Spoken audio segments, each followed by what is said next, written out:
A falla de persoal do CIM de Boiro é tan só unha anécdota fronte ás graves acusacións que realiza un grupo de mulleres usuarias. A orixe do problema reside na incorporación dunha nova profesional.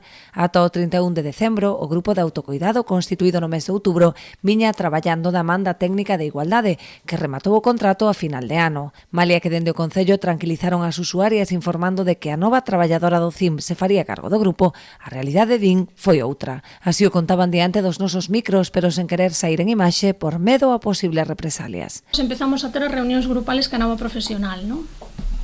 Reunións grupales e reunións individuales.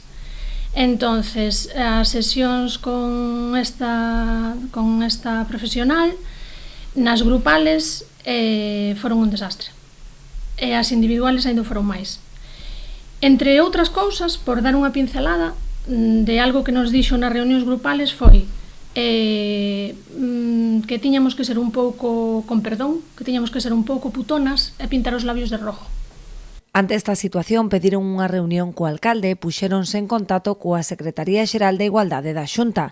A propia Susana López Abella desprazouse a Boiro para manter un encontro con estas mulleres, no que sen previo aviso, din, apareceron tamén os representantes municipais, nunha actitude que cualifican mesmo de agresiva. Pero a nosa sorpresa é que estábamos tres das primeiras mulleres que chegamos á reunión, e a nosa sorpresa é cando aparece o alcalde, a concelleira de Igualdad e a nova profesional do CIM, e dicindo que si había unha reunión. Entonces nós dixemos que sí, que nós tiñamos unha reunión, pero que hasta onde nós sabíamos que eles non estaban invitados, non? Entonces, bueno, o señor alcalde dixo que el que se invitaba solo. Entonces, foi unha situación... A situación volveuse un tanto agresiva, verbalmente agresiva, negándose o alcalde a abandonar a sala na que tiñamos a reunión coa secretaria da Concellería de Igualdade da Xunta.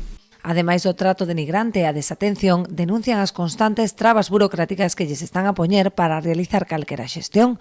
Como exemplo, a desaparición durante máis de 2 semanas do selo do CIM, indispensable para cursar as acreditacións que dan dereito ás vítimas ás axudas e asistencia de todo tipo. Esas acreditacións son importantísimas porque, porque dan dereito á información e ao asesoramento xurídico, dereito á asistencia xurídica, dereito á asistencia social integral, dereitos laborais e de seguridade social, dereito á percepción de axudas sociales, e sobre todo porque son as acreditacións que se lle habían otorgado ás mulleres, que moitas delas non teñen sentencia xudicial, pois era algo moi importante para elas.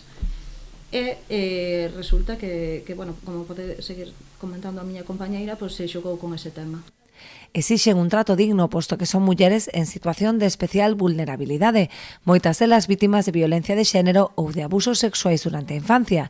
Esta situación non fai máis que agravar os problemas emocionais que sofren, polo que piden o cese inmediato desta profesional e que se garanta a asistencia axeitada a cada unha das usuarias do CIM.